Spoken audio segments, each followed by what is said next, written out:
Eh, Les había subido un par de ejercicios como para trabajar de base en los temas de, por ahí los más que más vamos a pedir. Em, pero bueno, si quieren hacer más práctica, como les decía, aprovechen el Deitel y con herencia ahí les voy a subir varios ejercicios más. La semana que viene que veamos herencia y polimorfismo, ya ahí les dejo una buena cantidad de ejercicios para practicar. ¿Cómo van hasta ahora con la práctica? ¿Qué prefieren? Les había dicho que me podían enviar ejercicios, la verdad que no he recibido casi que de nadie. ¿Qué les parece que pueda ayudar? Considerando que no vamos a tener clase presencial este año de vuelta.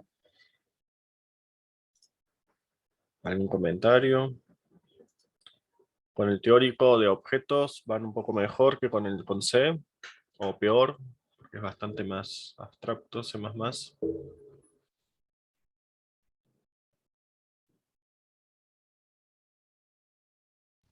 Se me hacía un poco más cómodo en C el hecho de tener todas las definiciones más marcadas. Aquí con lo de sobrecarga de operadores, por ejemplo, sobrecarga de funciones y demás, siento que es más fácil cometer un error. Sí, por supuesto. El C++ es el tema de la abstracción. En C++ hay un montón de cosas ocultas y hay que aprender a estar consciente de que una misma línea puede ser interpretada de muchas maneras. Hoy, más allá de repasar un poco, avanzar con los ejercicios, quería comentarle un par de temitas pequeños de C++ que por ahí seguramente lo han visto con Gonzalo, pero como para que recuerden que existen, y los que los pueden usar en ejercicios y en la práctica. Yo, para serles honestos, el mayor uso de objetos o de programación orientada a objetos que he tenido que hacer ha sido para la inteligencia artificial y algoritmos de ese estilo. Más que nada porque ya vienen bibliotecas programadas de esa manera. Eh, y no, después para electrónica, cuestiones de electrónica puntual, no he utilizado mucho C++.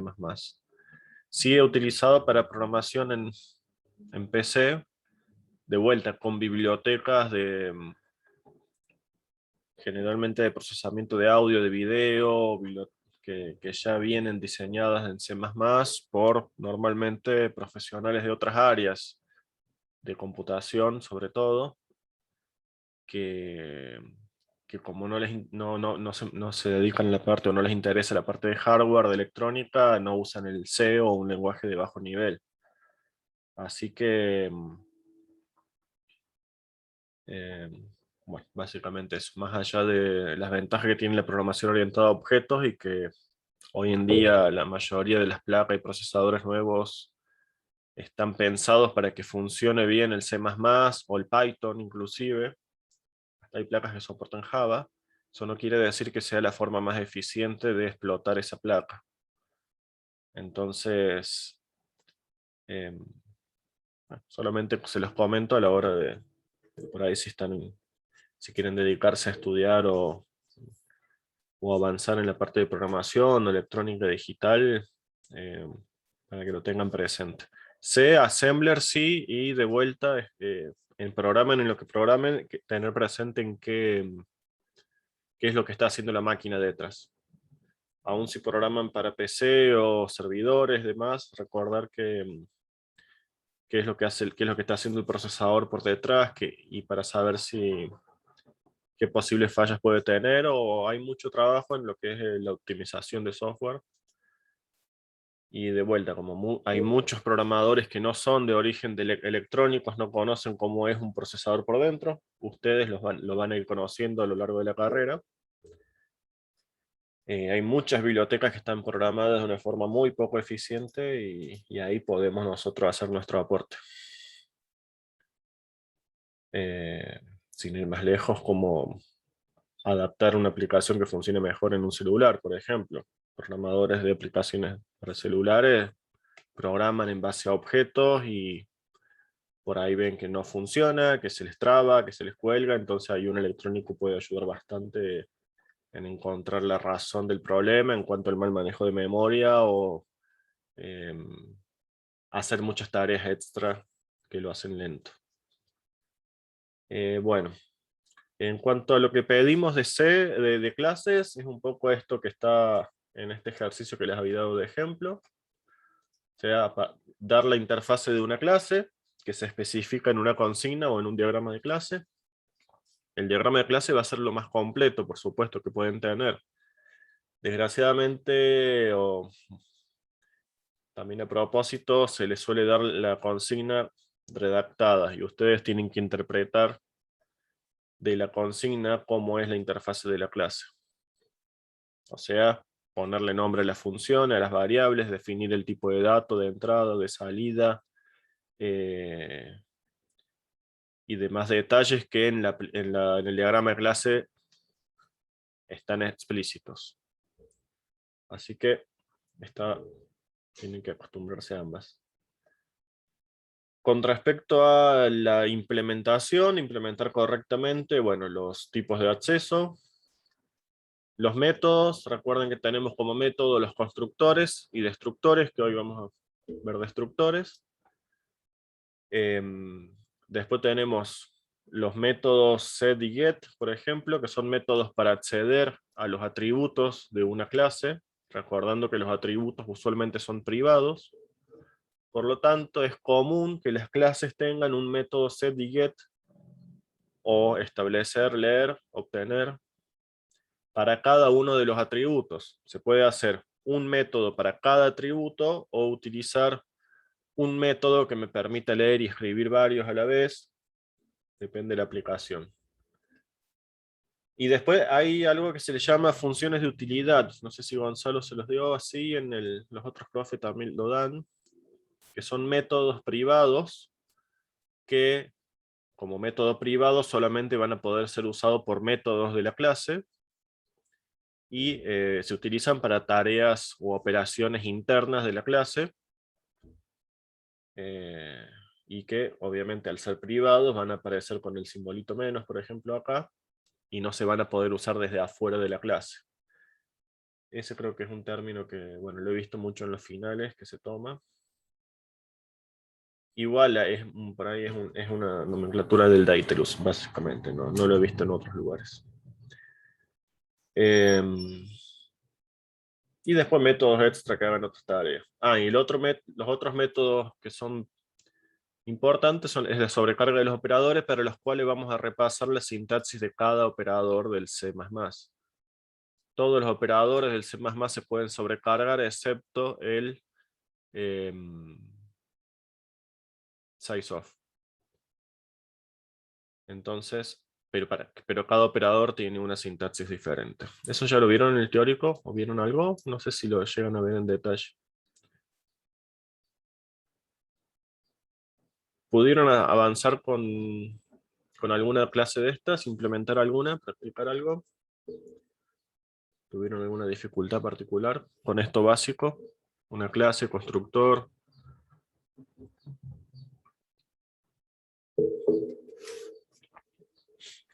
Yo realicé la primera actividad.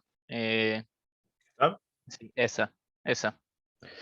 Ayer, entre un tiempo libre que tuve por las otras materias. Está bien. ¿Te queda alguna duda? Por ¿Te ahora dio no tuve. problema? No, si bien estuve revisando constantemente apuntes para no equivocarme, porque es un tema nuevo, no me generó ningún problema hasta ahora. Ese tipo de ejercicios yo creo que ayudan bastante, al igual que los ejercicios que dio previos al primer examen.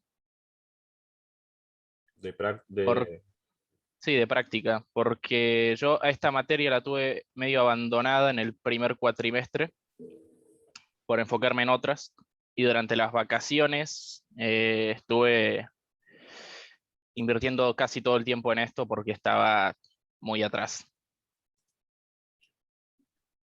Bueno, genial. La verdad que no tengo mucha realimentación de parte de ustedes, así que y de manera virtual se me complica bastante, pero lo que Fe- pueda, decirme Maxi.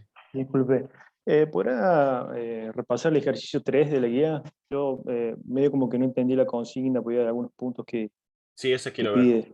el 3. Ah, perfecto, Sí. perfecto. Después me salteo por un momento en la clase de rectángulo, la vamos a retomar con herencia, con el tema de herencia, pero quería arrancar con el tema de 3.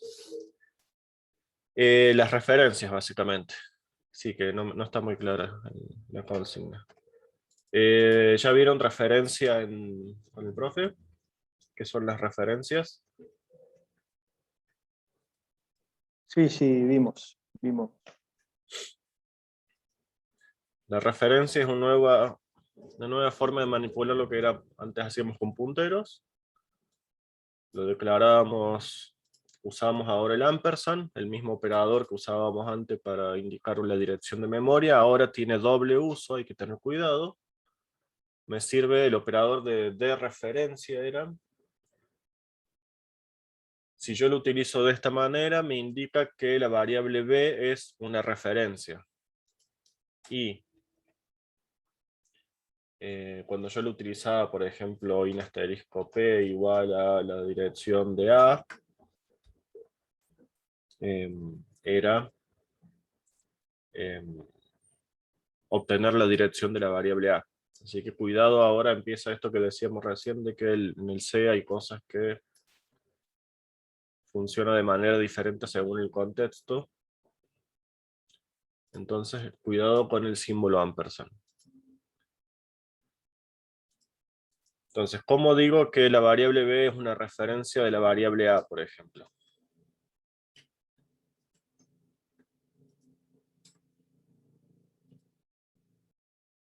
¿Qué quiere decir que la variable b es una referencia a la variable a? ¿Y qué diferencia tenía con el puntero? ¿Mm? ¿Se acuerdan? ¿Cómo le asigno un valor a a través de b y de p? A igual a 2. ¿Cómo le asigno un valor con la referencia? B.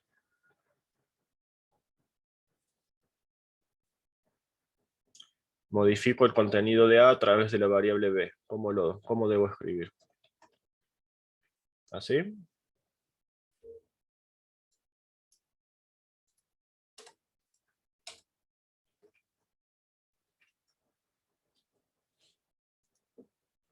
¿Me siguen? Yo voy a manipular la variable entera a través de las variables b y p, donde b es una referencia y p es un puntero. ¿Qué diferencia había de sintaxis entre esos dos mecanismos? Los dos me permiten hacer lo mismo. ¿Se acuerdan?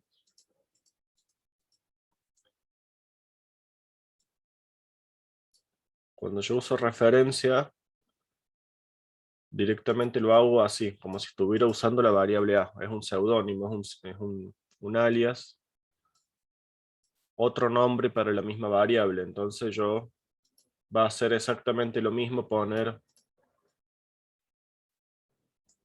a igual a 2 que poner b igual a 2. El efecto es el mismo. El efecto es que en la posición de memoria de la variable a se guarda un 2.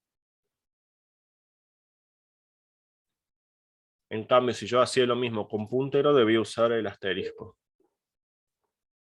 Entonces, estas tres líneas modifican la variable a, el contenido de la variable a. La diferencia es que la referencia no utiliza ningún otro carácter, ni asterisco, nada. Es como si estuviera manipulando la variable original. Hasta ahí me siguen, ¿verdad? Sí, profe. Sí. El uso, cuando se torna más útil la referencia, es en las funciones. Entonces, si yo tengo que hacer una función cuadrado que recibe un entero y retorna el cuadrado,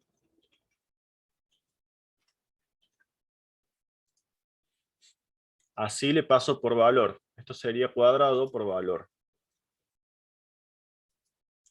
si yo ahora no quiero retornar nada, quiero que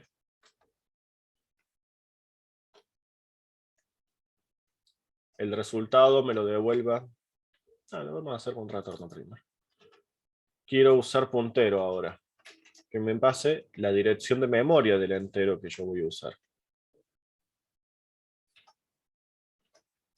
Acá voy a poner return asterisco P por asterisco P.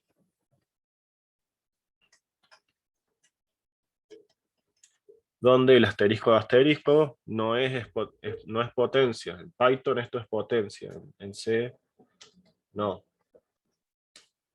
Porque muchos ponen a veces en el programa en Python y usan el asterisco asterisco en C. Entonces yo para acceder al contenido de la variable P tengo que poner el asterisco.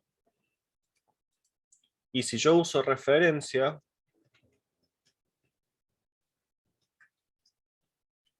voy a estar haciendo lo mismo que cuando cuando paso puntero, pero no necesito estar usando los asteriscos. Entonces,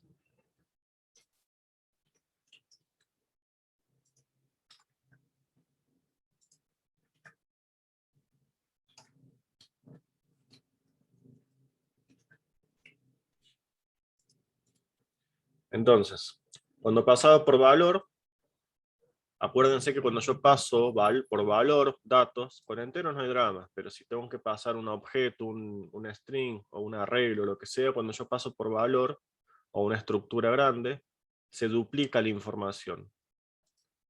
Entonces, cuando hay un entero no es grave porque el entero ocupa 4 bytes, un puntero ocupa 4 bytes, una referencia ocupa 4 bytes. No hay drama. Me es indistinto, no ahorro nada el hecho de usar parámetros por valor o por referencia.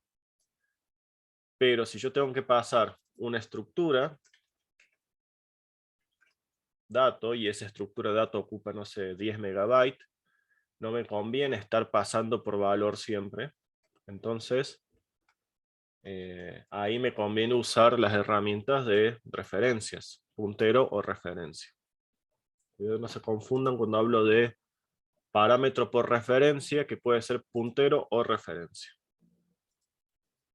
El puntero es el mecanismo de referencias en C, que básicamente tiene una sintaxis un poco más cargada. Se usan asteriscos, flechas. En C++ se trata de aligerar un poco esa sintaxis, eliminando la necesidad de asterisco, pero en el fondo es exactamente lo mismo.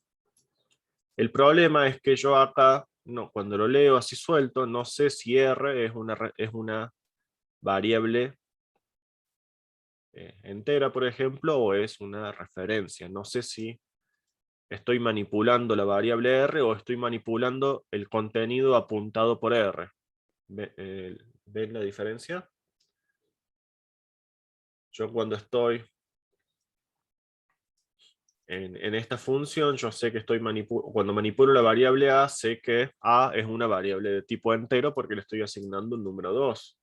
Pero cuando hago B igual a 4, si no sabía yo, supongo que el código es muy grande y no tengo la declaración cerca, puedo pensar que la variable B también es una variable entera, pero en realidad es una variable de referencia. Entonces, y el asterisco está oculto. Entonces, ese es un problema que tiene el C++. Bueno, se ocultan ese tipo de cosas, el código se ve más claro, pero me puedo confundir entre una variable si es una variable común o una referencia. Entonces, hay un riesgo con la referencia que yo dentro del ámbito, recuerden, ámbito es lo que está entre llaves. Dentro del ámbito de la función esta cuadrado por referencia, estoy modificando datos del ámbito main, del ámbito de la función main. y eso es una violación al encapsulamiento, el otro de los pilares de C++ o de programación orientada a objetos. Entonces tengo que tener mucho cuidado con las referencias porque es un mecanismo de violar estos ámbitos de las variables y romper el encapsulamiento. Por lo tanto, si yo me equivoco, hago algo incorrecto dentro de esta función, puedo afectar el funcionamiento de la función main. En cambio, si me equivocara en una función que recibe datos por valor, no voy a afectar a nada que esté afuera de ese ámbito. Porque la variable a existe dentro del ámbito de esta función y nada más. Bueno. Yo en este ejercicio lo que pido básicamente es eso que puse ahí, hacer una función que eleve al cuadrado un número entero, pero usando sobrecarga de funciones. Entonces, que use referencia o alias, puntero o valor. Entonces, ¿cómo hago yo para llamar a estas funciones? Tengo 3 funciones que calculan el cuadrado de un entero. ¿Cómo las voy a utilizar dentro de el main? Para la primera, directamente, como es una función que devuelve un valor entero, pongo resultado igual cuadrado de valor y le paso la variable a. Eso igual como lo hacía en C. Si yo quiero llamar a una función, a la función esta, que recibe un puntero, ¿qué debo modificarle al parámetro? ¿Qué debo agregarle? Ahí me fijo. El ampersand. El ampersand. Ahí me fijo que estándar creo que era el C++ 90. Entonces, cuando yo utilizo parámetros por referencia con punteros, uso el ampersand, y este ampersand es el operador de referencia, es el operador de C++ que recupera la dirección de memoria de una variable. Ahora, ¿cómo debo hacer el llamado para la última?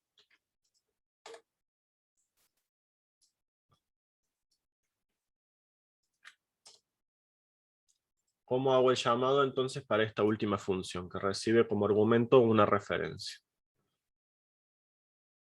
¿Qué debo poner ahí?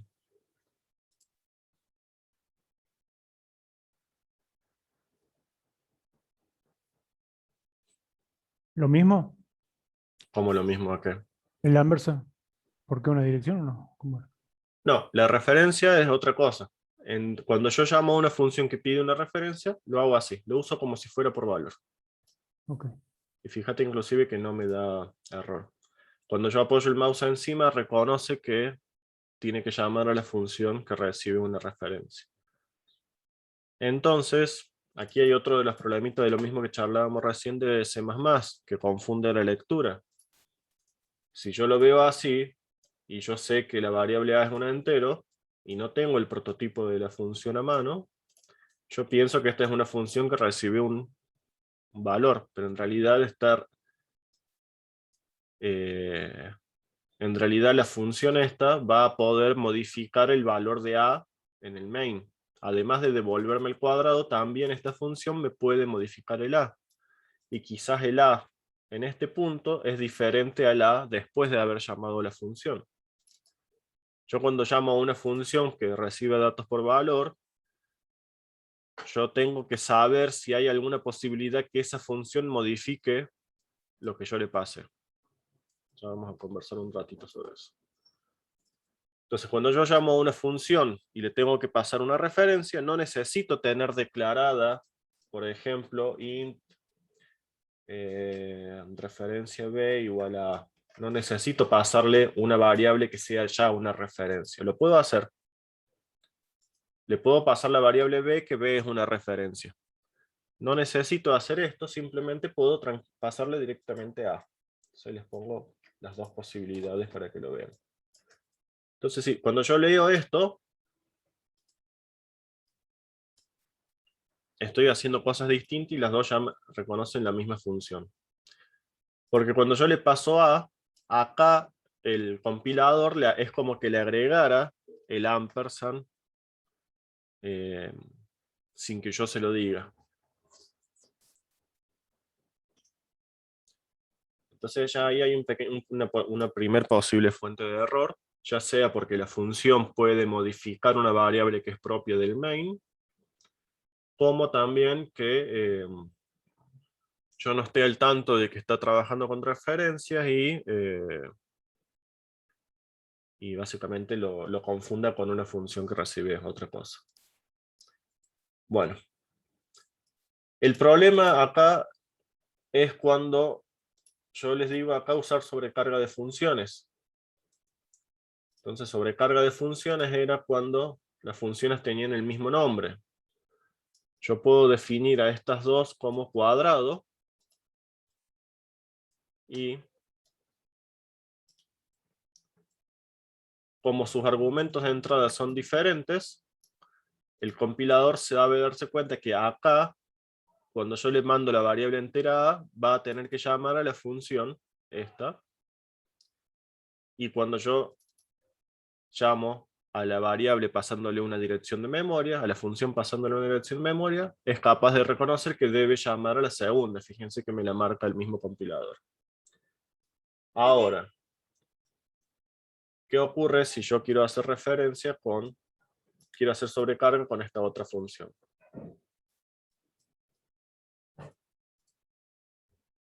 Fíjense, ahora me pone un warning. Lo subraya.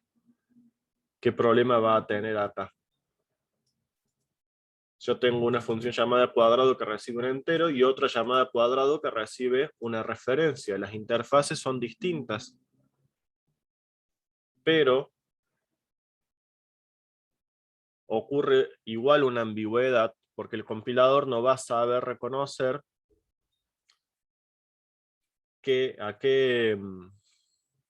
a cuál de los dos candidatos, justamente como dice acá, hay dos funciones candidatas que sirven para esa sintaxis. Entonces, cuando yo hago sobrecarga de funciones, tengo que tener cuidado y usar una de las dos. No puedo usar las dos. Dos funciones con el mismo nombre, pero que una reciba referencia entero y la otra valor entero. Si le pasara una referencia flotante, sí, ya desaparece la ambigüedad. Entonces, ahí tengo que tener cuidado con la ambigüedad que me genera este mecanismo oculto que tiene el C++ de manipular los parámetros por referencia. Entonces, cuando yo voy a usar referencia, acá le voy a tener que agregar un nombre diferente. Bueno. Esta sobrecarga funciona, con esta ya no puedo tener ambas. Bueno, eso es básicamente el ejercicio 3, básicamente, que vean ese problema que les va a aparecer cuando lo quieran compilar.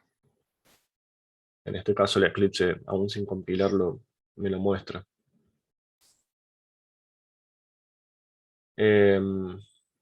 Igual acá me dice guardar el resultado en la posición de memoria recibida. ¿Cómo sería eso? Yo quiero que en la variable A quede el cuadrado de la variable A. Entonces yo tendría una función de tipo void que va a recibir una referencia a entero y que va a ser A igual a A por A.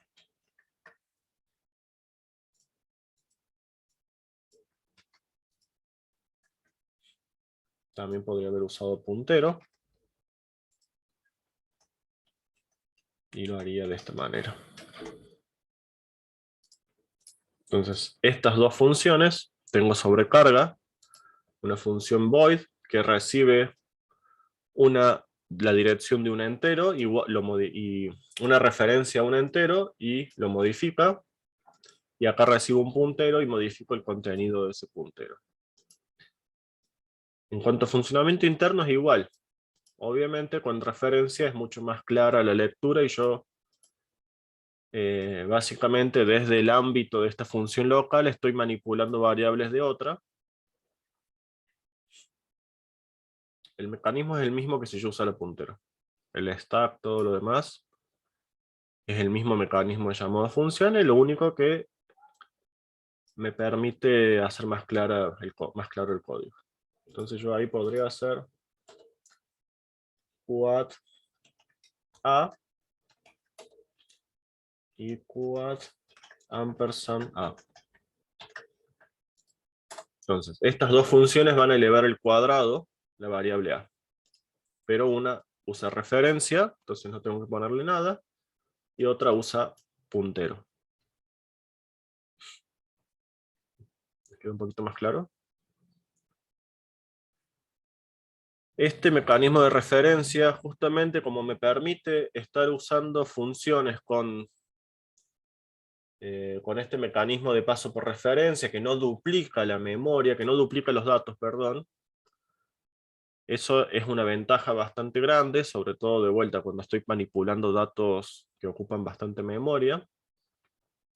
Entonces en C++ casi todas las funciones de librería utilizan parámetros por referencia, porque me va a permitir utilizar la función como si estuviera usando parámetros por valor, no tengo que poner ampersand, asterisco, nada, pero las funciones ahorran memoria en el sentido de que no van a copiar los datos.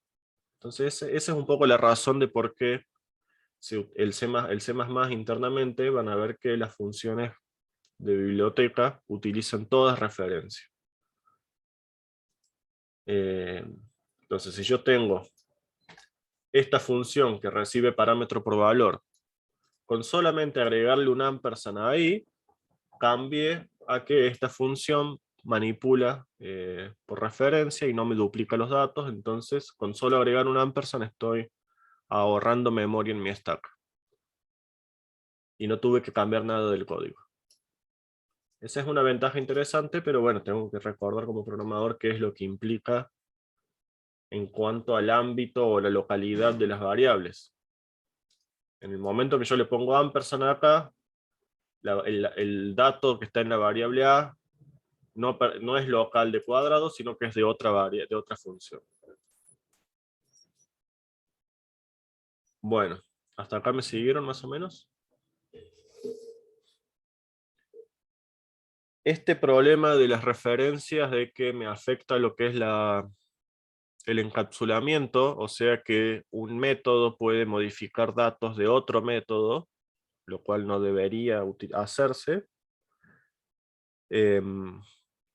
lo puedo resolver con el mecanismo de variables y métodos constantes. Entonces, ¿cuál es el problema de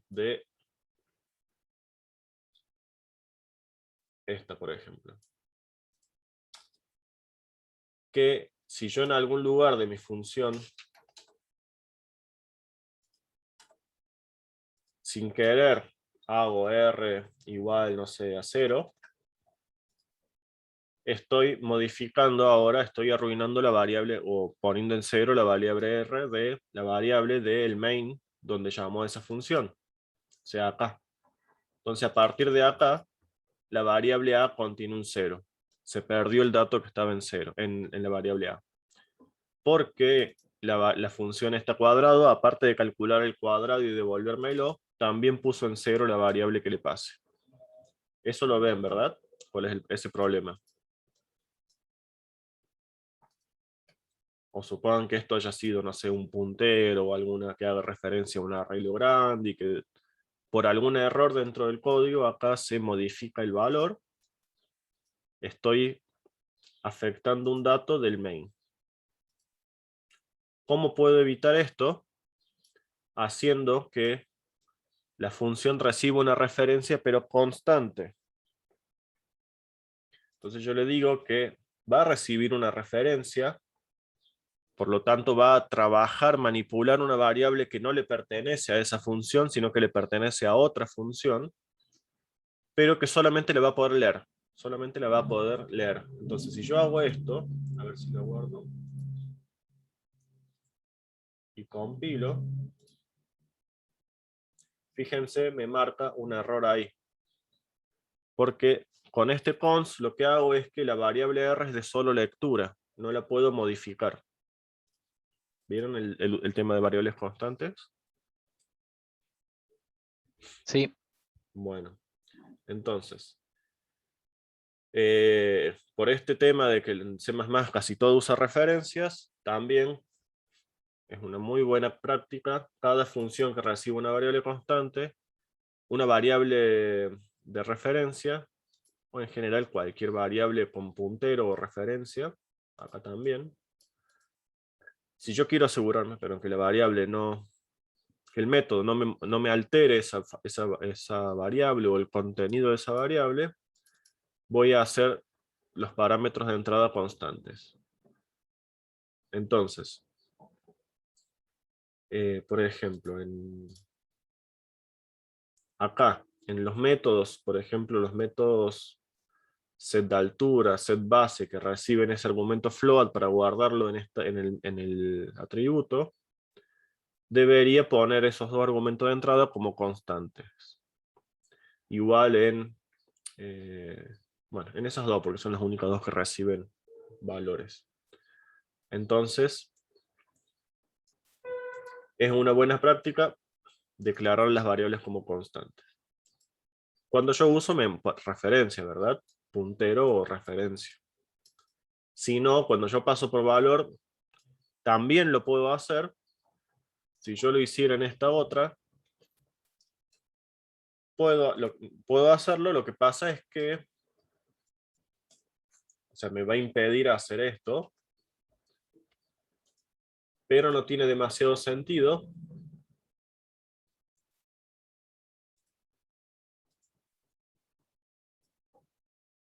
No tiene o sea, no es tan grave, digamos, por más de que lo pudiera hacer, dado que la variable a es local a la función cuadrado y puede ser que yo quiera que realmente esté en 0.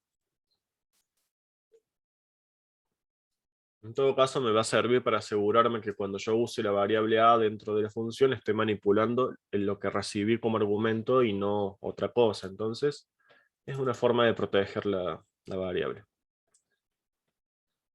Bueno, ¿qué otros usos para constante hay con variables?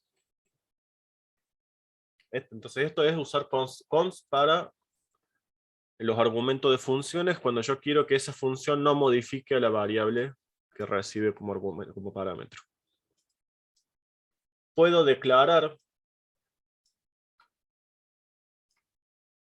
variables constantes,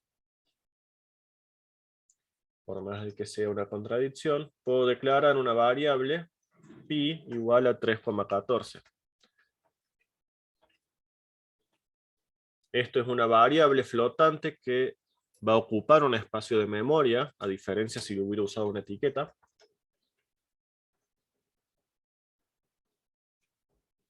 Acuérdense, la etiqueta es a nivel de preprocesamiento, donde dice pi lo reemplaza por 3,14. O sea que esto no ocupa memoria. Pero una variable, esta variable ocupa memoria. Si es una constante, ¿en qué región va a estar guardada esta variable? ¿Se acuerdan? ¿En qué región va a guardarse una variable constante?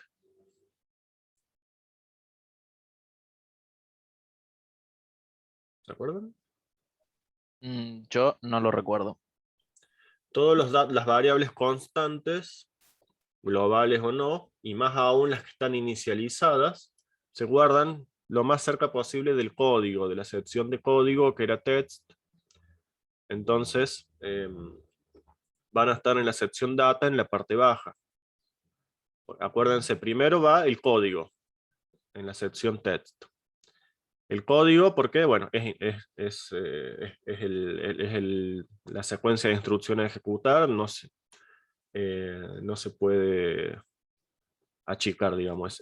Y sí se puede modificar, acuérdense que hay programas que se modifican a sí mismos. Ahí Después estarían, van... perdón, profe, ahí estarían Sí. las cadenas, por ejemplo, en el text, que se puede modificar o no. Por eso, después del código, del código, que es el código assembly, la secuencia de instrucciones. A continuación van a ir, inmediatamente después, van a estar las variables constantes inicializadas. Variables constantes inicializadas. Porque ese 3,14 lo tengo que guardar, va a estar guardado en el mismo archivo del ejecutable y se va a copiar a la memoria RAM apenas se ejecuta el código, el programa. Entonces, por ejemplo, si en la función cuadrado ref yo tengo una variable constante int b igual a 5, por más de que yo nunca llame a la función cuadrado ref, igual apenas se ejecuta el programa, esa variable que es local y constante, pero está inicializada, se va a guardar un 5 en la memoria RAM inmediatamente después del código. En la sección data en la parte más baja. Lo de bajo o alto en realidad es indistinto, depende del procesador, ¿no? Pero va a estar más cerquita del código.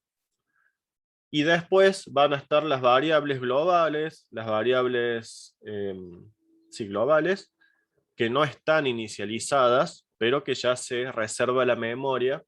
Supongamos que yo digo int arreglo 100, es un arreglo global que se va a reservar la memoria para esos 100 enteros apenas se ejecute el programa, pero como no está inicializado no se le va a copiar ningún valor. Otra cosa es si esto estuviera en 0, donde cuando se ejecuta el programa se reserva toda esa memoria antes de ejecutar la función main, el código de main, y se le pone ceros. Y otra cosa es que tenga 1, 2, 3, tenga 100 valores que estén en el código, donde, ¿qué va a ocurrir ahí? Supongo que es de 5 y le puse 5 números. ¿Qué va a pasar esto? Acá, ¿qué diferencia tiene? Es un arreglo global inicializado. No importa que no sea constante. Va a ir también en la sección data, abajito, antes del heap. Va a ocupar 5 enteros, pero además está inicializado esto, entonces estos 5 números también van a estar ocupando espacio en el archivo ejecutable, en el archivo binario.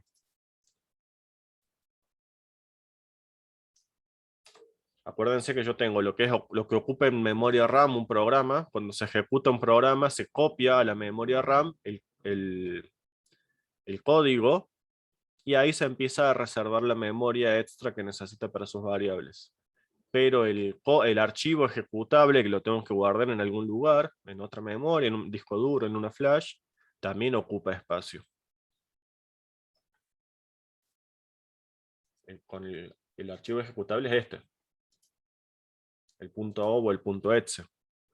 Entonces si yo declaro una variable global, arreglo que tenga, no sé, 5, todos esos elementos, y los inicializo a 0, me va a quedar, cuando yo compile, no a 0, tendré que ponerle numeritos. Que podría ser es una foto. Me va a quedar un archivo ejecutable .exe o .o enorme. Porque todos estos números van a estar en el archivo ejecutable también. En cambio, si el arreglo lo defino así y no está inicializado, el ejecutable no va a necesitar guardar todos esos datos, pero cuando yo ejecute el programa sí va a reservarse toda esa memoria. Hay un límite, ¿no? Pero un poco esa es la idea para exagerarlo. Supongo que es 50.000. Entonces, en primer lugar está el código, después siguen las variables globales y constantes inicializadas. Las variables constantes, como se imaginarán, sí o sí tienen que estar inicializadas, porque si yo hago esto con float pi, después quiero hacer pi igual a 3,14, no tiene sentido, porque ya dije que pi es constante. Entonces,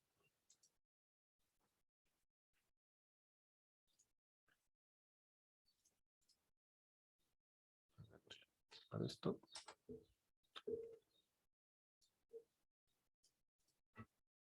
Bueno, recuerden el tema de las regiones, porque eso lo pregunta siempre Gonzalo. Profe, Sí, entonces repasando era text, en ese orden, ¿no? Text, data, ¿no? ¿Cómo era? si en TEDS está Stack el y código, heap. No, no me acuerdo el orden. Hay un orden específico, ¿no? sí. A ver, ¿dónde Sí. está el- Yo siempre heap y stack nomás manejo. Sí, el heap stack está, es la sección donde van las variables que se van usando durante la ejecución del programa. Acá. Este archivito se los Eso. había dado. Fíjense, cambia según el procesador y el compilador y el sistema operativo. En general según el procesador. Para el Intel, AMD es una cosa y para ARM es ligeramente diferente. Entonces, esto es para Intel o AMD, para PC. En la sección TEDS está el código y es de solo lectura. O sea que esta partecita rosa clarito abajo podría estar en una memoria de solo lectura. Después sigue R o data, está inmediatamente después, que son las constantes, todas las variables que tengan const. Y por supuesto los strings, porque los strings es una forma de variable constante. Y también es de solo lectura. O sea que también puede estar, todo esto rosa podría estar en una memoria de solo lectura, que en general son más baratas que la RAM. En una ROM sería. Después sigue data, fíjense, variables globales y estáticas inicializadas, distinta de cero. Se diferencia las variables que están inicializadas con un valor distinto de cero. A los ceros el compilador no los guarda. Simplemente le dice, mira, acá van 500 ceros, pero no guarda 500 ceros. Simplemente le guarda, dice, de tal dirección a tal dirección tenés que poner ceros. Y cuando se ejecuta el programa, en la sección BSS pone ceros. Pero no va a guardar ceros en el archivo de código. Y después, a partir de acá, empieza el heap y el stack. Porque esto, el heap y el stack, van a ir variando a lo largo de la ejecución del programa. Y esto es lo que yo les decía, en una memoria flash que es de solo lectura, se coloca esta información. Y esta violeta, que son las variables de lectura y escritura, pero inicializadas, o sea, sería, por ejemplo, el arreglo. Esto es una variable global no constante inicializada. O sea que tiene que guardar estos números en la memoria flash, acá, en data, pero cuando se ejecuta lo tiene que sacar de la flash, que es de solo lectura, o es muy lenta para escribir, lo tengo que copiar a la RAM. Entonces, todas las variables inicializadas, ya sea que sean globales o locales, ese número con el que le inicializo tiene que estar guardado en algún lugar antes, porque es parte del programa.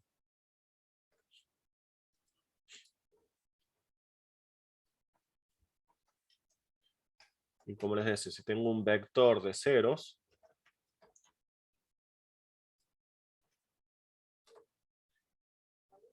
no me va a guardar 5000 ceros, no tiene sentido, simplemente va a guardar un código, un pseudocódigo que le indique acá van 5000 ceros.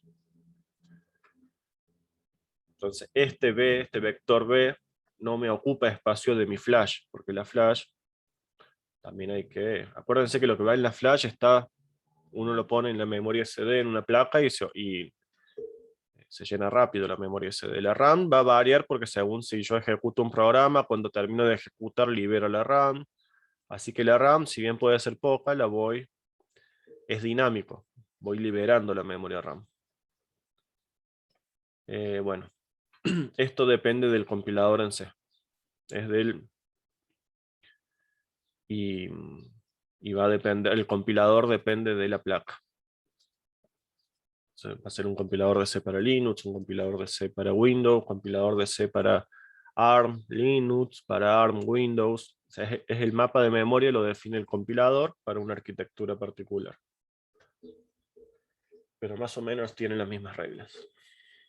Bueno, entonces, una variable definida como constante quiere decir que ocupa espacio en la memoria, y de hecho ocupa espacio en la memoria ROM, y si es necesario copiarse a la RAM, se va a copiar, pero en una posición marcada de solo lectura, y va a tener que estar sí o sí inicializada en el código, porque si no, no se puede modificar. Fíjense que acá me muestra dos errores el compilador. Uno que declara una variable constante no inicializada, y otro que me dice que no puedo modificar una variable constante. Que son dos errores distintos. Cuando yo declaro una variable constante, sí o sí la tengo que inicializar. Y nunca la voy a poder usar del lado izquierdo de una asignación. Y otra cosa puede ser una variable constante, un puntero. Y hay varias formas según qué es lo que yo quiero hacer. Si yo declaro un puntero constante como está así, float asterisco p, lo voy a tener que inicializar y, por ejemplo, no sé, 0x50. Lo haría así. ¿Por qué tengo que poner? ¿Por qué le puse un número? A ver si qué error le dan.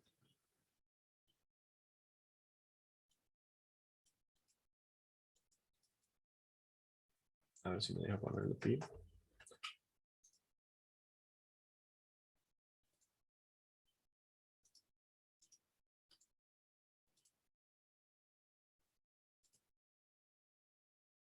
Bueno, yo acá declaro un puntero que va a ser el puntero, una variable constante, y va a estar siempre apuntando a la variable pi. Que como la variable pi es una variable constante, sabe el compilador dónde está. Así que esto funcionaría, pero la verdad que no se utilizaría demasiado, se puede hacer. ¿Qué otra posibilidad hay de usar const con flotante?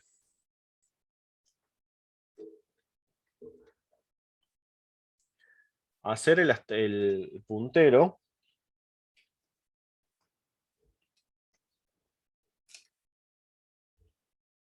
así es como lo vamos a usar en general a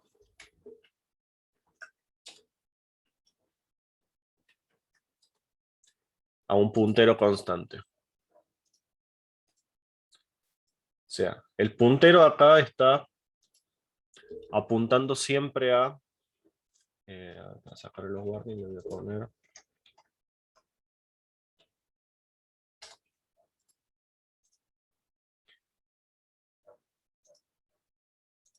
el puntero siempre va a apuntar a la variable f, pero yo puedo modificar la variable f. La variable f no es constante. Entonces este sería un uso, también dice que no estoy usando nunca p, pero acá yo hago un puntero que va a tener una asignación fija a la variable f.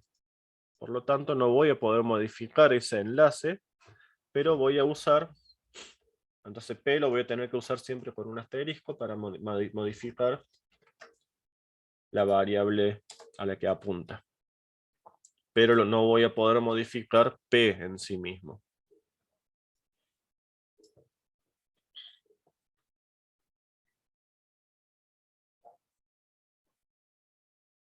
¿Para qué voy a usar el otro caso?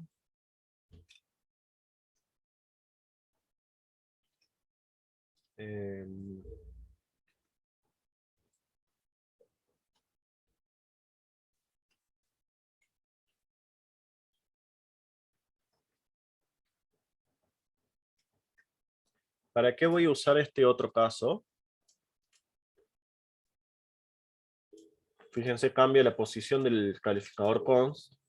¿Para qué voy a utilizar esto? Cuando yo quiero convertir a la variable f en una variable de solo lectura. O sea que yo acá le estoy diciendo que el enlace es constante.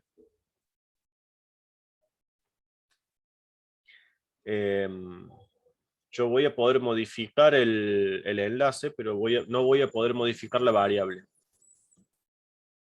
Esa va a ser la diferencia.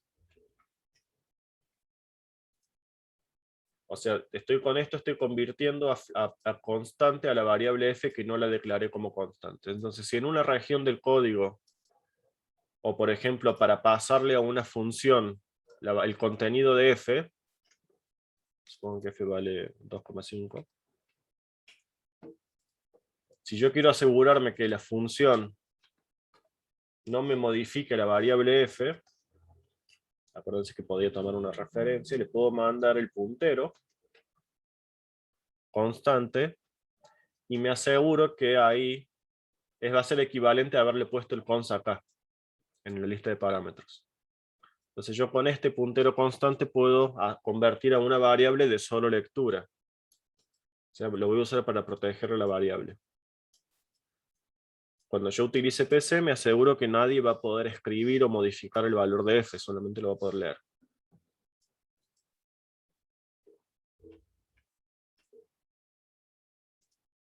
Bueno, después vamos a ir viendo ejemplos de constante porque realmente no existe.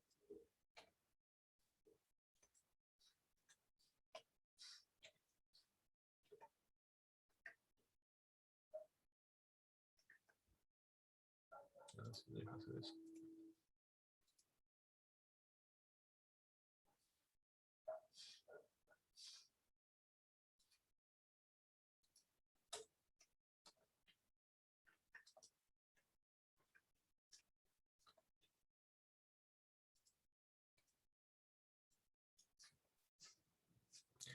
Bueno, entonces esto es lo que yo les decía. Usar el puntero de esta forma.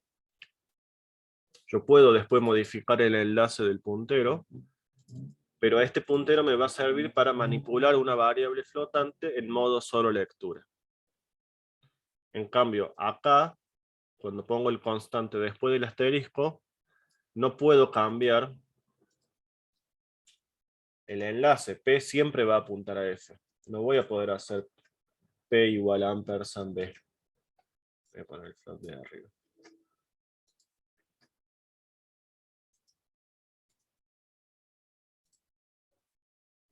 Entonces, acá está el problema, ¿ven?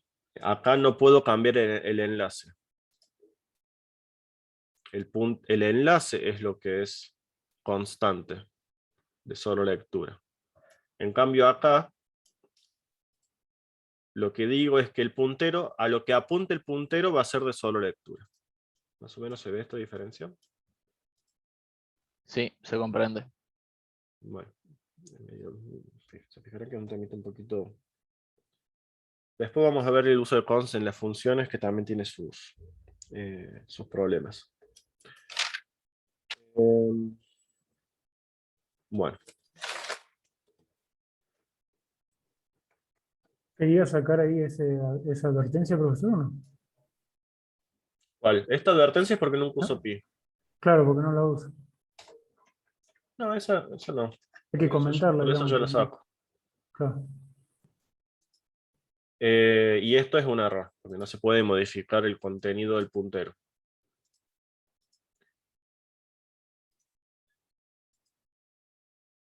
Fíjense que esa advertencia, bueno, ahí eliminé la advertencia, pero... A ver.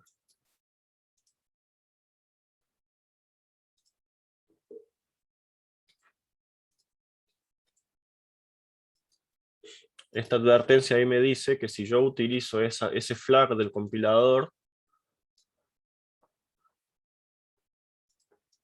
no me la muestra básicamente. Es el warning de variable no usada. O sea, yo puedo desactivarlo si quiero o puedo convertirlo en error.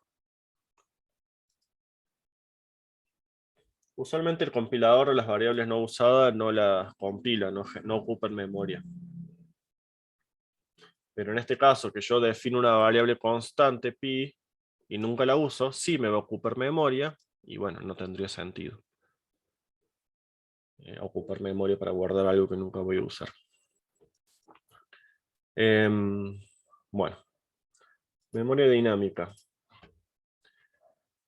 Uso de new y delete. Acá les propongo hacer una clase llamada arreglo, que básicamente va a ser para manipular un arreglo, pero a través de una clase.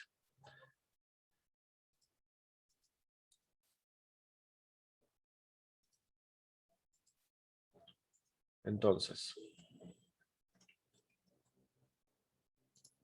abro un programa de C++. Voy a definir una clase llamada arreglo,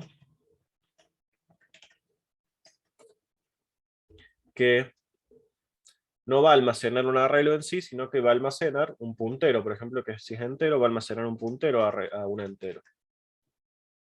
Y que utilizaré memoria dinámica para implementarlo. Otro atributo que le voy a dejar es el tamaño. Denme un minuto, por favor. Lean la consigna y lo pienso. Ahí vengo.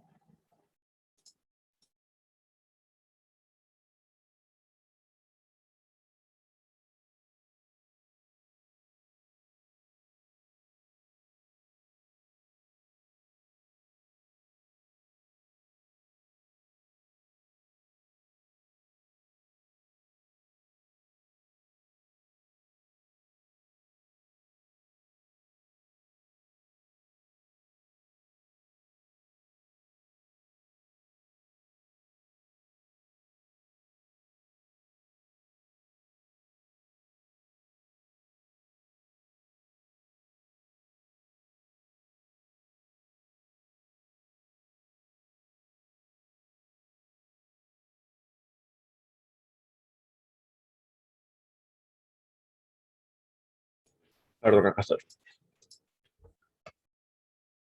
Entonces esta es una clase llamada arreglo que me va a permitir justamente manipular un arreglo. Va a ser a modo de ejemplo básicamente, no tiene mucha utilidad. De hecho ya hay una clase de arreglo en C++. Que como atributos va a tener el tamaño del arreglo, una variable donde guardo el tamaño, el puntero de inicio, y voy a tener otro atributo que me va a decir cuántos arreglos se están usando actualmente en el programa. Se va a hacer un atributo estático, ahí lo vamos a ver. ¿Se acuerdan las variables estáticas que les había comentado en C? Constructor ordinario, Walter. Sí, sí, sí, nos acordamos. Una variable estática era una variable que existía durante toda la vida del programa, por más de que nunca se use. Y me servía mucho para contar justamente instancias, cuántas veces se llamó una función, en este caso cuántos objetos creo. Ya tiene el C++, ya genera el compilador una variable en donde una región de memoria donde dice cuántos objetos hay de cada clase, por ejemplo. Pero acá la idea es mostrar cómo es ese mecanismo.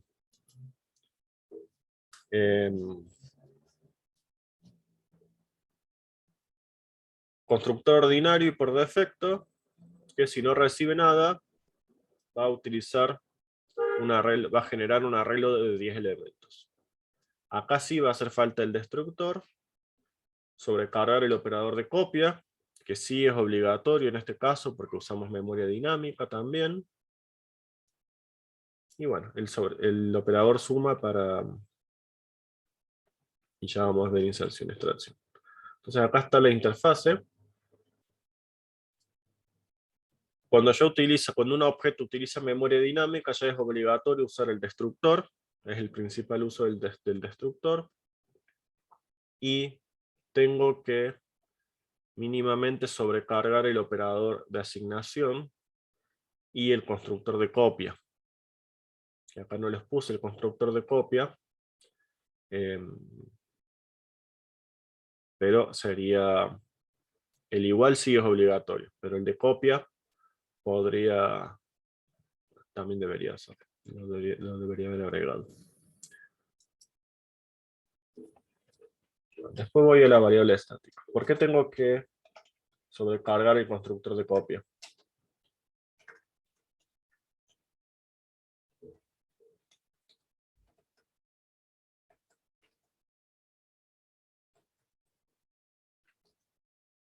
Porque vas a trabajar con memoria dinámica. Sí, pero ¿qué parte de esa memoria dinámica es la que me obliga a usar?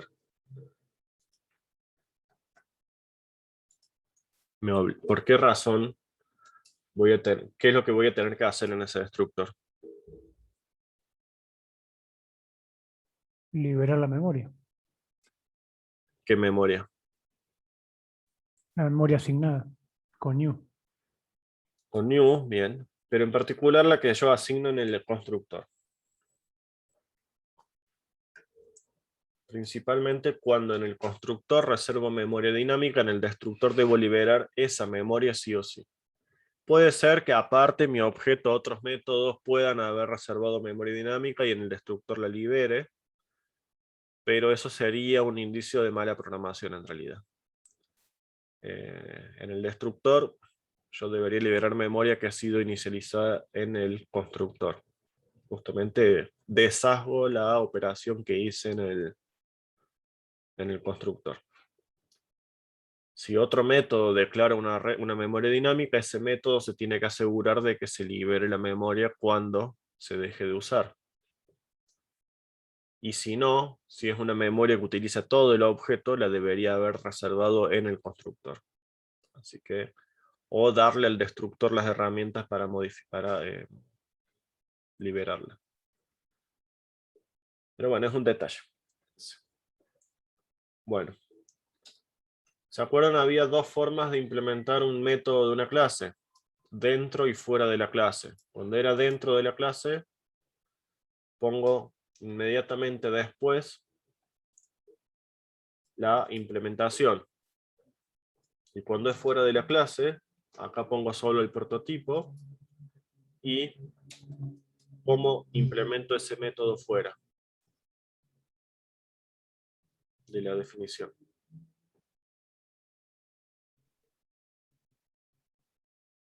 ¿El constructor primero? Sí, Sí, la son los que hay, constructor. Sí, con el nombre de la clase. 2 puntos. el operador este. Y en este caso es void. Y acá implemento.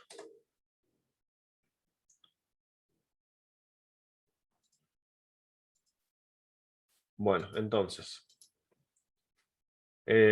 Fíjense acá me aparece un warning de que este constructor no está inicializando mis atributos. Eso no es obligatorio, pero sería conveniente que el constructor inicialice todos los atributos. Bueno, en la consigna digo que el constructor tiene que ser ordinario y por defecto. Acá está. O sea, fíjense. Ah, y puse el constructor de copia acá. No lo puse acá. Pero sí está en el diagrama de la clase. Constructor de copia, fíjense, recibe una referencia constante.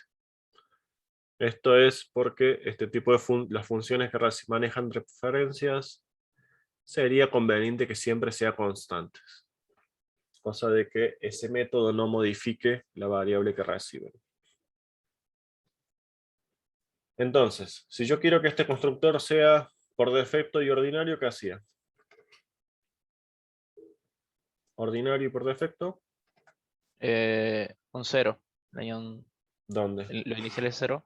En el paréntesis. Un int de la variable, de la que sea, igual a 0. Ahí. No. A ver, deja de recuerdo la sintaxis.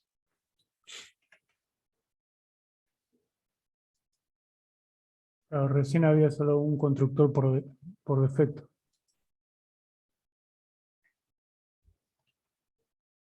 ¿Dónde pongo el igual a 0?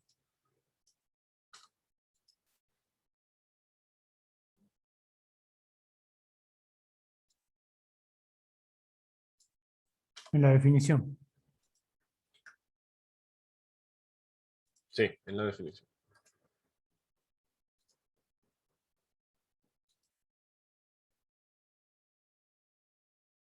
Bueno.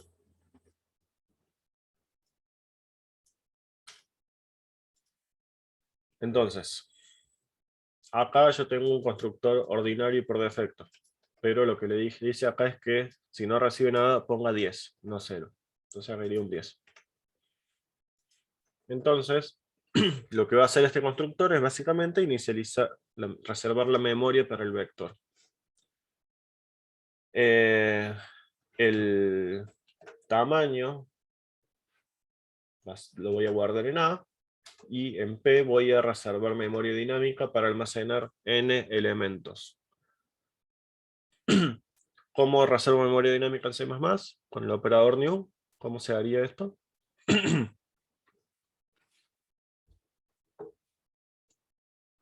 New. ¿Se acuerdan? Int.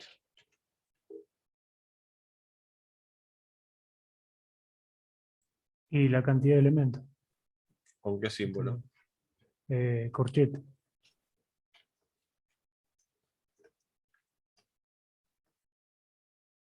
Bueno.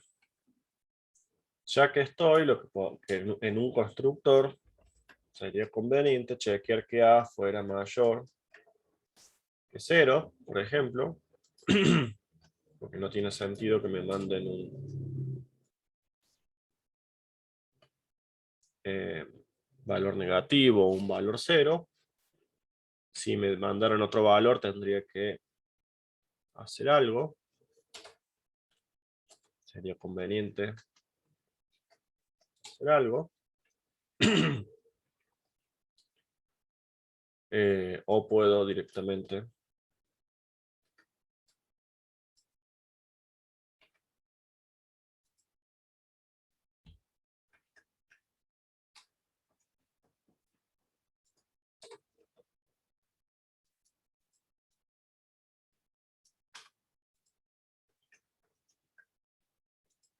si el valor que me mandan es menor a 1, le pongo 10, y si no le pongo A. Entonces ahí también me aseguro que no tener tantos problemas.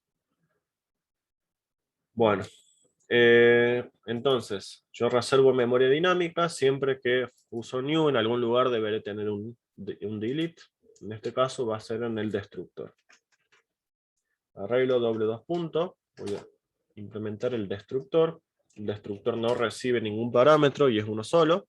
No hay sobrecarga de destructores. Tengo que liberar P. ¿Cómo libero un arreglo? Con delete, ¿se acuerdan?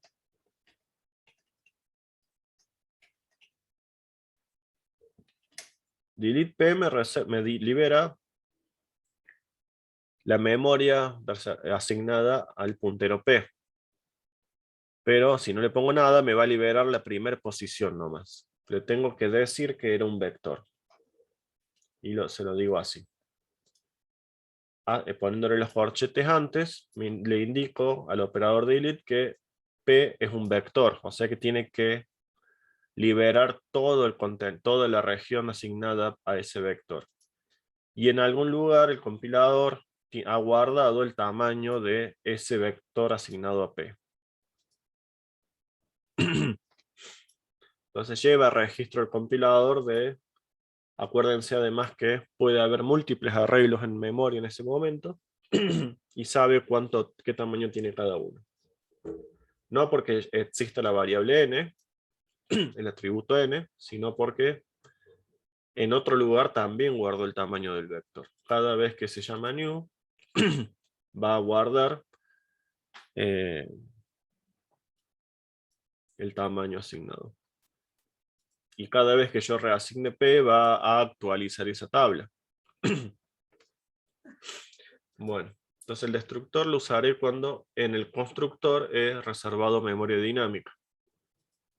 Entre Porque otras... Sí. perdón, ¿se puede obtener esa cantidad? Leer. Tengo entendido que sí, la verdad que nunca lo he usado. Yo nunca no lo sabía.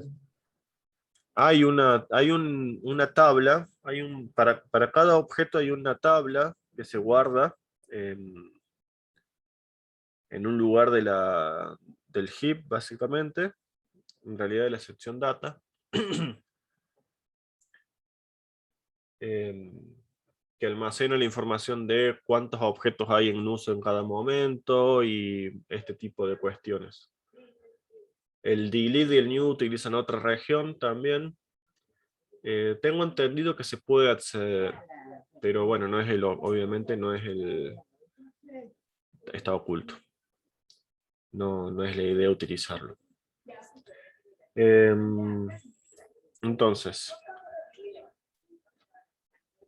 ¿qué otra cosa voy a tener que implementar? Por ejemplo, el operador de asignación. Porque yo cuando copio un vector a otro, supongamos que yo acá inicializo dos arreglos. Arreglo A1 de 15 elementos. Si yo quiero ahora arreglo A2, que también va a tener que ser de tamaño 15, y voy a hacer A2 igual a A1. Esta operación de asignación puedo hacerla de dos maneras. O copiar el puntero del A1, el puntero este P y el N, de A1 a A2, y que los dos hagan referencia al mismo puntero, la misma región de memoria, o duplicar todo el contenido del arreglo que tiene A1 en el arreglo A2. Entonces, según qué es lo que yo quiera hacer, va a ser necesario definir el operador de asignación. Si yo no lo implemento, el operador de asignación, ¿qué es lo que hace? ¿Qué copia? Si yo no lo implemento, copiaba miembro a miembro. Va a copiar P y N, y los dos arreglos ahora, A2 y A1, van a apuntar a la misma región de memoria. Eso queda claro, ¿verdad? Sí. ¿Qué ocurre ahora con la memoria que reservó el constructor de A2? Porque A2, fíjense que reservó, o supongan peor aún, si yo puse esto. A2 es un arreglo de 30 elementos. ¿Qué ocurre ahora? Después de hacer esta asignación. ¿Qué pasa con estos 30 enteros? No se pueden leer después. Se perdió No la pueden acceder. referencia. Y cuando yo llame el destructor de A2, cuando cierre el programa, ¿qué va a liberar? Los de A1. Los de A1, sí. Entonces tengo que tener cuidado. Cuando yo uso memoria dinámica en el constructor, o sea, para algún miembro, algún atributo, debería sobrecargar en todo caso el operador de asignación. Por más de que yo no quiera, por más de que yo quiera realmente duplicar solamente el puntero, tengo que tenerlo en cuenta y haber hecho el constructor también adecuado. Una posibilidad sería no reservar memoria dinámica en el constructor, sino que hacerlo con un método. Entonces, ¿cuál es la sintaxis del operador de asignación? Es la que les puse acá en el diagrama. Void, operator igual, const, arreglo, ampersand. No era void.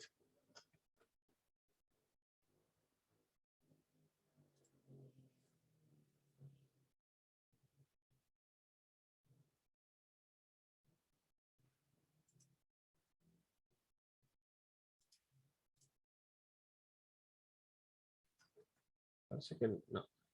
Bueno, podría hacerlo void, pero no es void, es arreglo. Entonces, arreglo, operator, igual, y la mayoría de los operadores, bueno, el operador de igual recibe una referencia constante a un dato, a un objeto del mismo tipo. La implementación, arreglo,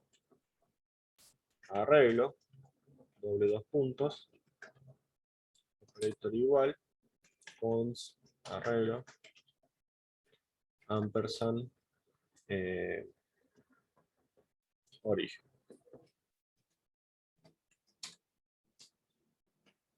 Entonces,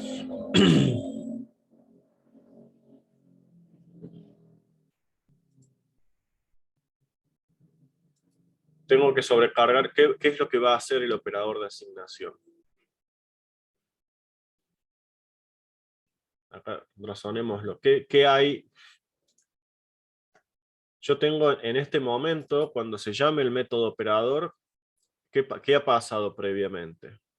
Se llama el método operador igual en esta línea. ¿Qué ocurre en esta línea? Antes de ejecutar esta línea, ¿qué objetos existen en memoria?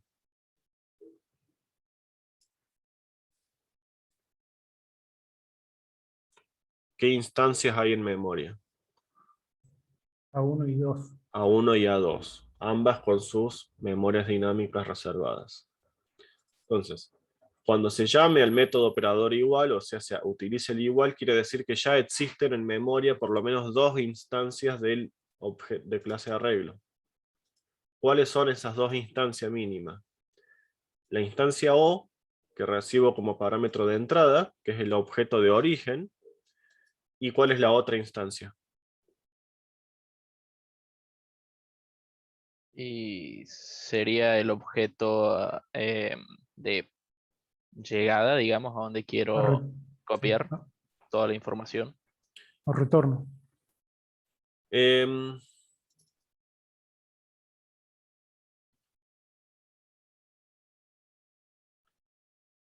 Sí, estoy viendo.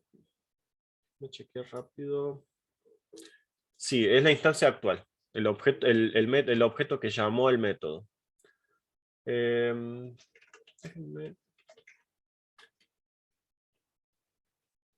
¿Cómo lo hacían este?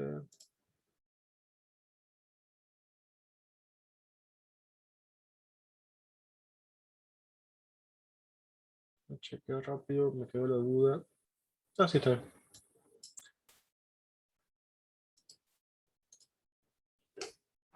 Porque yo podría haber hecho A2 es igual a 1 más A2. Ahí tendría 3. Pero bueno. Tengo dos objetos, el que está a la derecha y el que está a la izquierda. Acuérdense que esto va a ser equivalente a decir A2 punto operador igual a 1. La sobrecarga de operadores es así.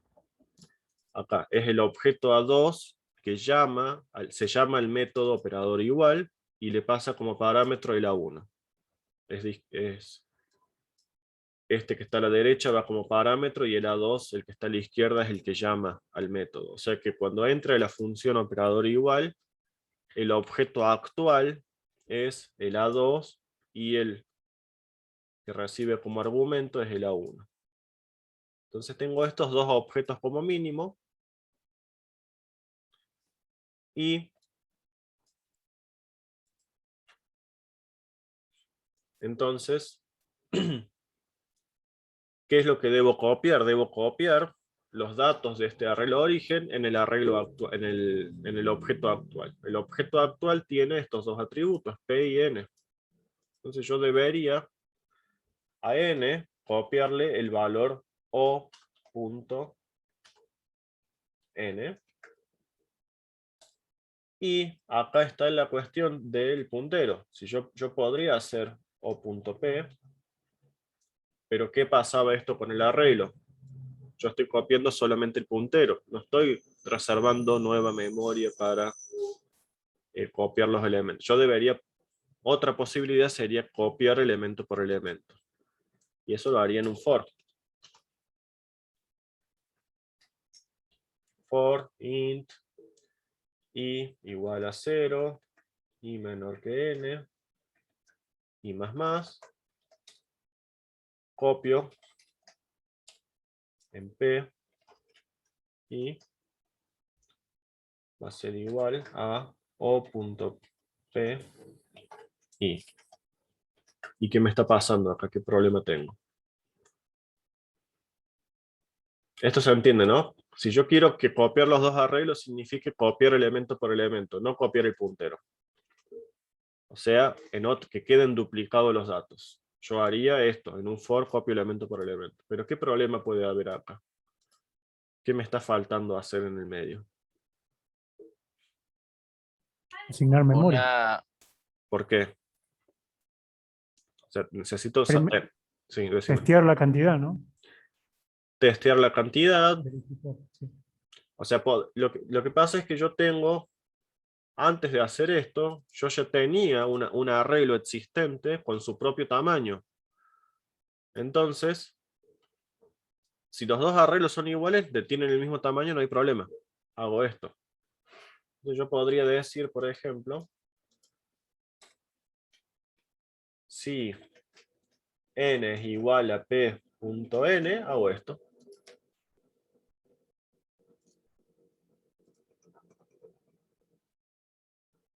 Perdón, o.n. Si los dos n son iguales, no hay problema, puedo copiar elemento por elemento. ¿Qué ocurre si no son iguales? ¿Qué debería hacer?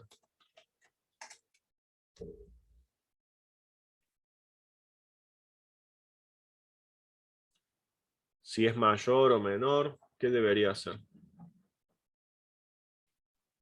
Yo lo haría, si es mayor o igual, dejaría ese bucle. Y si el caso contrario es, va a ser menor, así que asignar memoria. El tema es que si es mayor vas a estar desperdiciando las últimas posiciones, porque no las vas a estar usando. Sí, no se van a estar escribiendo. Sí, son todas opciones válidas, según qué es lo Sí, que yo sí. quiera hacer. Pero en todo caso, si es menor, no vas a tener memoria suficiente, vas a tener que reservar nueva memoria y hacer algo así.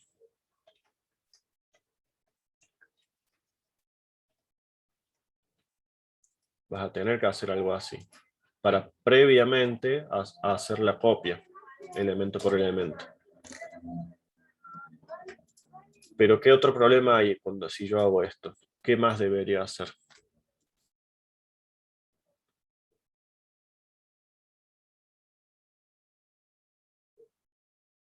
Yo estoy acá reservando nueva memoria y guardándola en el puntero P, pero ¿qué había en P antes?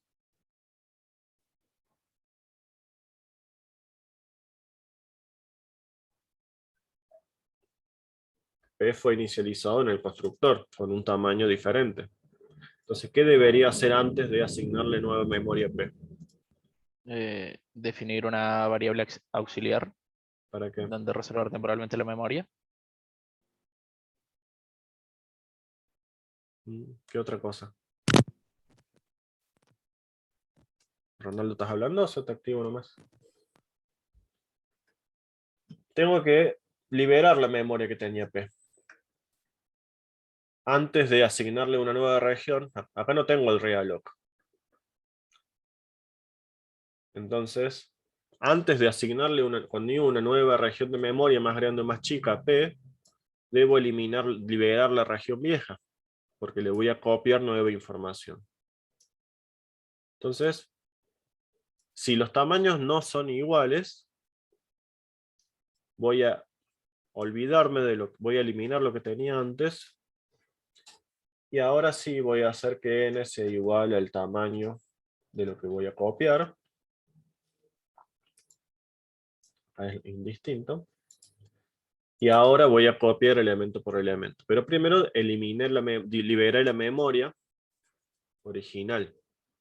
Entonces, cuando yo llame el destructor de este objeto, no me va a liberar la región de memoria que reservó el constructor. Me va a liberar ahora la región de memoria que reservó este método. Entonces, eso es lo que yo les decía, que puede ocurrir que los métodos manipulen también memoria dinámica, y bueno, yo tengo que, en cada método tengo que ser consistente con la memoria que he reservado. Y cada vez que haya un new, tiene que haber un delete. Entonces acá, Ese delete es como vector. sí, perdón. No, está Si bien. el tamaño del vector es 1, igual sirve, pero si no lo pongo siempre lo va a tomar como 1. Bueno, entonces, ¿qué pasa con este tamaño, en este tipo de retorno? Yo ya acá hice la copia, ya está, no necesitaría hacer más nada. Se suele devolver el objeto actual. Yo tengo que devolver acá le puse que tiene que devolver un arreglo. Se suele devolver el objeto actual, no es necesario. Podría haberlo hecho void y no devolver nada. ¿Se acuerdan qué es this? Es eso, el puntero, la referencia al objeto El puntero es la referencia al objeto actual al que llamó el método. Entonces poner this, cuando yo pongo n es igual a 5, n es el atributo, es exactamente lo mismo que poner this n igual a 5. Es para dejar en claro que me estoy refiriendo al n actual. A este n es el objeto, el que llama el método, o sea, sería el que está a la izquierda acá. Entonces el this ya lo vamos a utilizar mucho, pero es básicamente eso. Hacer explícito que me estoy refiriendo al objeto actual. Y me sirve acá, cuando yo tengo que devolver o pasarle a una función un puntero al objeto actual. A diferencia de, podría haber puesto acá, o, que es el parámetro que recibí, o cualquier otro arreglo. Yo tengo que devolver un arreglo. Podría devolver cualquiera, porque de hecho son copias. En este caso voy a devolver el objeto actual. Así que podría haber puesto esto, o podría haber puesto o, porque yo lo definí así. Pero también lo podría haber hecho void y no devolver nada. Los operadores tienen varias formas de implementarse. Bueno. Intenten terminar de implementar la clase arreglo. Fíjense que va a faltar el operador el constructor de copia. Acuérdense que el constructor de copia es exactamente igual que el operador de asignación, solo que el constructor no devuelve nada. O sea, básicamente es este mismo código, cambiándole acá el nombre. Le voy a poner arreglo. Y la semana que viene vamos a ver los operadores de inserción y extracción de flujo. Agreguen un método imprimir y el operador suma. Para sumar dos arreglos, acuérdense que voy a tener que controlar el tamaño de los arreglos. Si tienen el mismo tamaño, no hay drama. Y si no tienen el mismo tamaño, ahí tengo que ver qué voy a hacer. Reservar memoria dinámica para un arreglo más grande, del tamaño del más grande. Eso traten de implementarlo para la semana que viene y me cuentan cómo. De vuelta, hay varias formas de hacerlo. Yo puedo decir, bueno, si los arreglos no tienen el mismo tamaño, muestro un mensaje de error, no se puede sumar. Esa podría ser una alternativa. Si los tamaños son diferentes, tendré que elegir sumar, puedo sumar hasta el del menor tamaño, o puedo sumar todo y al que le falte le agrego un 0, etc. Entonces, basado en este código del operador de asignación, implementen un operador de suma. Y la interfase del operador de suma ya se las di, es la que está acá. Arreglo, operator más, arreglo. Que como ven es la misma que del operador igual que les mostré acá. Bueno, gente.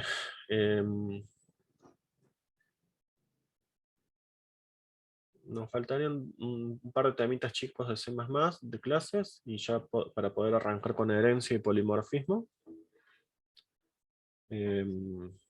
Con la clase complejo también va a ser igual, es un poco, traten también de avanzar, lo único que va a faltar es función amiga, pero ya también pueden hacer con memoria dinámica un vector de complejos y calcular el valor absoluto, y ya por eso lo podrían hacer. Lo único que nos va a faltar es la semana que viene operador de inserción y extracción y función amiga, que bueno, si ya la han visto en el teórico la van a poder hacer. Y creo que les subí un código de ejemplo de esto. Bueno, gente, ¿una pregunta, comentario? ¿Quieren que les suba el código de esto?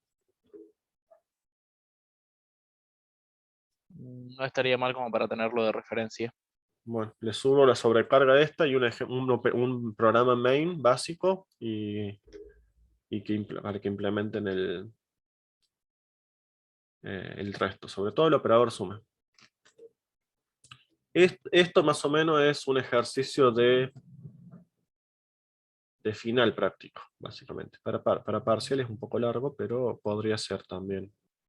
Pero así sería un ejercicio, él tiene 3 ejercicios, el final práctico. Así sería un ejercicio típico de final práctico. Y en un parcial, un poquito más corto quizá, pero más o menos esa sería la idea. Bueno, gente, muchas gracias. Seguimos por Telegram. Por favor, traten de practicar y escribirme. Ya estamos cerca de fin de año. Y el parcial en principio el 27 de octubre, si no tienen problemas, vayan pensándolo, lo confirmamos con el profe.